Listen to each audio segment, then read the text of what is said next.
Rain hammered the windshield as the black Mercedes slid to a stop at the edge of the driveway.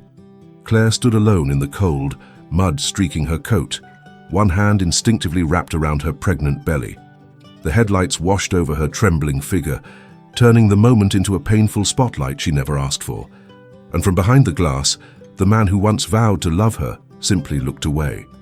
Inside the warmth of a stranger's home, a billionaire CEO with steady eyes and an unnerving gentleness, Claire found herself confronted not just with shelter, but with a question she hadn't allowed herself to face. How much of her suffering had she come to accept as normal? As voices from the past crashed through that quiet room, she realized the night would force her to make a choice that could reshape everything. This is a life-changing emotional story about dignity, betrayal, unexpected kindness, and the quiet moment when a woman discovers her worth again.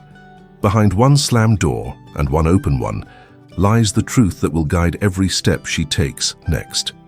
Before we begin this emotional story, tell us in the comments from which city you are watching, and don't forget to leave your like to keep following us. The tires hissed over the wet cobblestones just as Claire stepped off the curb, one hand instinctively cradling her swollen belly under her pale coat. The silver Mercedes didn't slow down. Its wheel cut through a shallow puddle, sending a spray of cold, dirty water across her front like an ugly brown slap. Mud splattered her white dress, her coat, even her cheek. For a second, the shock stole her breath more than the cold did. She blinked, tasting grit on her lips, and looked up. Lucas was behind the wheel. He froze when their eyes met through the windshield, his hand still on the gear shift.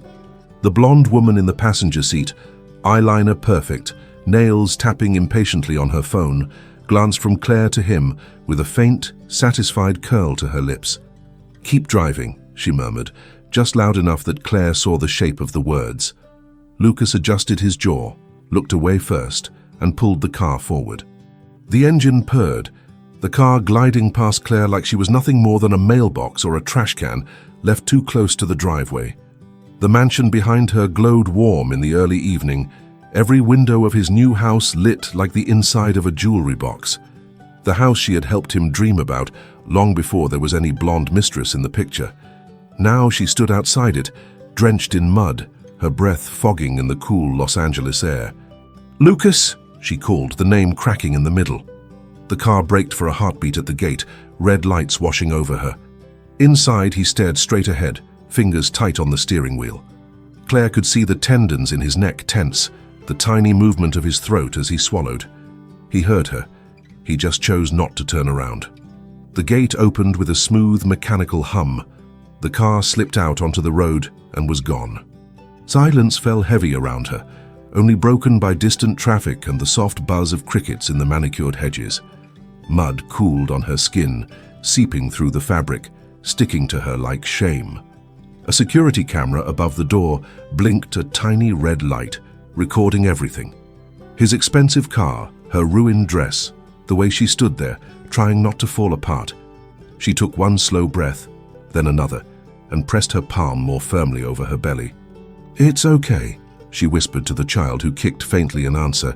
"I've got you, even if no one's got me." Behind her, the front door opened. A tall figure in a dark suit appeared in the warm glow of the foyer, watching her silently as she shivered in the driveway, the mud drying on her clothes like a question she didn't know how to answer yet. He stepped out of the doorway slowly, as if afraid any sudden movement might make her collapse. The warm light from inside framed his shoulders, softening the sharp lines of his suit. His name was Henry Dalton, a man known across Los Angeles for contracts, mergers, and skyscrapers. Yet in that moment, he looked nothing like a billionaire CEO. He looked like someone genuinely worried. "Claire?" His voice came out low, careful. "What happened?" She didn't answer at first. Her fingers trembled as she brushed mud from her coat, only smearing it more. She tried to steady her breathing, the cold making her chest tighten. Henry stepped closer, stopping just a few feet away, giving her space but not distance. "Was it Lucas?" he asked quietly. Her throat worked before a small nod escaped her. She didn't lift her eyes. Shame clung heavier than the mud. She hated that Henry saw her like this. She hated that anyone saw her like this. Henry exhaled slowly, a breath that carried something like anger, but not at her. His gaze flicked toward the road where the Mercedes had disappeared. "You shouldn't be standing out here in the cold," he said. "Let me get you inside." She shook her head. I came to drop off some documents, that's all." Her voice wavered on the last word. Henry didn't move. He studied her for a quiet, weighted moment. "Claire, you're shivering. And you're pregnant. That's not all." Her knees wobbled. The long day, the humiliation, the cold, everything pressed on her at once, and she swayed before catching herself. Henry's hand shot forward instinctively, hovering just beside her arm without touching. "Careful," he murmured. She steadied, blinking back the burning in her eyes.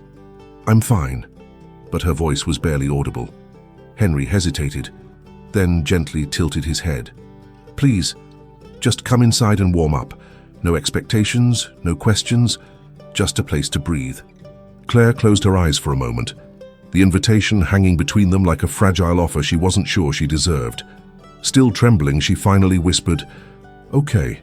Henry led her through the wide foyer, the marble floor glowing under soft, recessed lights. Claire kept her arms wrapped around herself, trying not to drip mud on anything, though each step left a faint trace behind her. She felt out of place inside a house like this, polished, symmetrical, quiet, the opposite of the chaos her life had become. "Sit," Henry said gently, motioning toward a leather sofa near the fireplace. The flames crackled low, giving off a warm, amber light that softened the room. Claire hesitated at the edge of the couch. "I don't want to ruin anything." "You won't." Henry disappeared briefly and returned with a folded blanket, laying it across the seat before she could protest further. "There. Now it's impossible." A tiny, breathless laugh escaped her, the first sound of lightness she'd made in weeks. She lowered herself carefully onto the blanket, her hand automatically resting on her stomach. Her baby kicked again, as if reacting to the sudden warmth. Henry crouched in front of her, not too close. "Do you need water? Tea? Something to eat?" She shook her head. I need a minute." He nodded once and rose, giving her that minute. He stood by the window, hands clasped behind his back, staring at the dark stretch of the driveway. His reflection looked tense, jaw firm, shoulders rigid, a man holding something in. Claire watched him quietly. It struck her how different he seemed compared to the wealthy men Lucas always tried to impress. There was no arrogance, no expectation, just presence. Gentle, patient presence. Her breath steadied. The fire warmed her cheeks.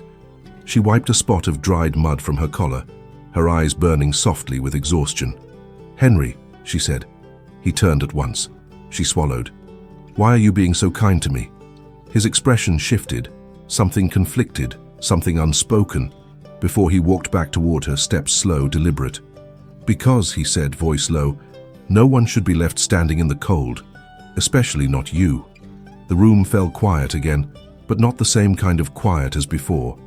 Something had shifted.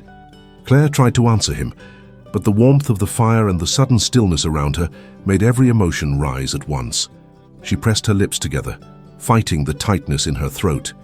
Henry noticed.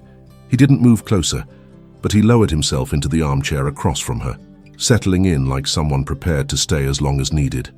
"Claire," he began softly, "whatever happened between you and Lucas, you don't have to carry that alone."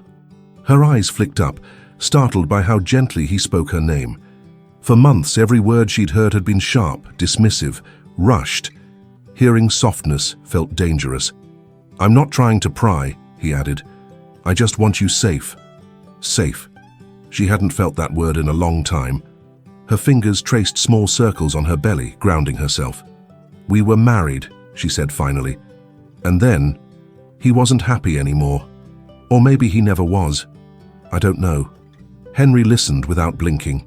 "When I told him I was pregnant," she continued, voice thinning, "he said he needed space. 2 weeks later, I found out about her." Her jaw trembled. The woman in the car. Henry's hands tightened slightly on the armrests. Not anger at her, anger for her. "He moved out, changed the locks, and filed for divorce before I was even showing," Claire whispered. "I thought today would be simple, just dropping off his paperwork. I never expected—" She gestured weakly to her muddy clothes. Henry leaned forward, elbows on his knees. He had no right to treat you that way, not then, not now. Claire stared at him, the fire reflecting in her tired eyes. People don't say things like that to me anymore. Then they should start, he said quietly. A soft knock echoed from the front door, breaking the fragile silence. Claire stiffened. Henry turned his head slowly toward the sound, his expression sharpening. Someone else had arrived. Henry stood slowly, the shift in his posture subtle but protective. Claire's heartbeat kicked up, her hand tightening over her belly as the knock sounded again, firmer this time, impatient. "I'll handle it," Henry murmured. He crossed the foyer with calm, deliberate steps. Claire could only see the back of him from where she sat, but even from there, his shoulders looked ready for whatever stood on the other side of the glass. The massive door swung open. Claire heard the voice before she saw the face. "Where is she?" Her chest tightened.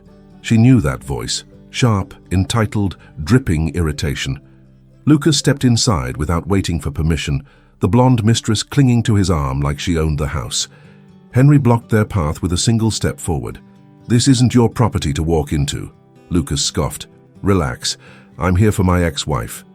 She showed up uninvited, threw some sob story at my security guard, and—" "She didn't throw anything at anyone," Henry said, his tone even, though a warning simmered beneath it. "She came to drop off legal documents, that's all." Lucas laughed under his breath, dismissive. "Yeah, sure. And I'm supposed to believe she didn't come here to manipulate you. She always plays the victim." Claire flinched, the words hitting her harder than the splash of mud had. Henry didn't turn toward her, but his voice lowered dangerously. "Lucas, you're going to stop talking like that." The blonde squeezed Lucas's arm. "Let's just grab her and go. She's dirtying the furniture." That did it. Henry's expression iced over. "You're not taking her anywhere." Lucas pushed forward, trying to look past him. "Claire, let's go. You're making a scene." She rose shakily from the couch, every instinct warring inside her. Fear, fatigue, dignity, the faint flicker of protectiveness she'd only recently learned to trust. Henry stepped sideways, just enough for Claire to be visible. And the moment Lucas saw her, mud-stained, exhausted, trembling, something cruel sparked in his eyes. "So this is what you've become," he muttered. Claire froze, breath caught mid-air. Claire didn't move. The words echoed in her chest, lodging somewhere deep where old wounds never fully healed. Lucas's stare swept over her muddy coat, her swollen belly, her tired posture, and she could almost feel him tallying every flaw, every sign of struggle, like ammunition he'd been waiting to fire. Henry's jaw flexed. He stepped slightly in front of her, not blocking her, just shielding. "Careful," he said to Lucas, voice low. "You're talking to the mother of your child." Lucas scoffed. "That's debatable." Claire's breath hitched. "Lucas, don't—" "No," he snapped. "Don't act innocent.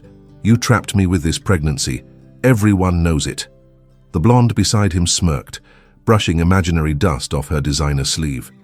"We really don't have time for this drama." Henry took one measured step forward, his presence suddenly filling the room. "You're going to lower your voice," he said, "and you're going to stop rewriting reality to excuse your behavior." Lucas barked a laugh. "Look at you, playing hero. You don't even know her." Henry didn't flinch. "I know enough. I know she came here in the cold to handle something responsibly. I know she's standing here despite being exhausted. And I know you nearly ran her over." Lucas's face reddened. "That was an accident." "You didn't stop," Henry said. "That wasn't." The silence that followed felt like a held breath. Claire finally stepped forward, her voice barely above a whisper. "Lucas, I'm not here to fight. I just wanted to deliver the documents, nothing else." Lucas looked at her belly again, and something close to disgust flickered across his face. "Whatever. Just sign what's left so we can be done. I'm starting a new life. You should too." Henry's eyes narrowed. "She will." For a moment, Claire felt the full weight of those words wrap around her. Steady, certain, protective in a way no one had been in a very long time. But then Lucas reached into his jacket and pulled out a folded document, tossing it carelessly onto the coffee table. It landed inches from Claire's hand. Claire stared at the document resting on the coffee table. The bold letters at the top blurred slightly. Final agreement of complete separation. Her signature was the only one missing. Lucas crossed his arms, tapping his foot impatiently, as if her entire life were nothing more than a late appointment disrupting his evening. Henry stood beside her now, silent but unwavering, his presence grounding her like a steady hand on the back. The fire crackled behind them, throwing warm light that contrasted sharply with the tension in the room. Claire sank slowly onto the couch, her breath shaky. She reached for the pen clipped to the paperwork, but her fingers trembled too much to grip it. Lucas sighed loudly. "Come on, Claire. Stop dragging this out. You wanted freedom, right? Here it is." Her eyes lifted, meeting his. And for the first time, she didn't see the man she had loved. She saw someone small, someone who needed to belittle others to feel tall, someone who had walked away from the very thing she was now fighting to protect. Her child shifted inside her, a soft reminder. She placed the pen down. "No," she whispered. Lucas blinked. "What do you mean, no?" Claire breathed deeply, her voice gaining strength. "I mean, I won't sign anything tonight. Not like this. Not while I'm being rushed. Not when you barged into someone else's home yelling at me." Lucas stepped closer, anger rising. "You don't get to decide that." Henry moved between them in a single, swift motion. "She just did." Lucas pointed a shaking finger at him. "You're making a mistake getting involved with her." Henry didn't even blink.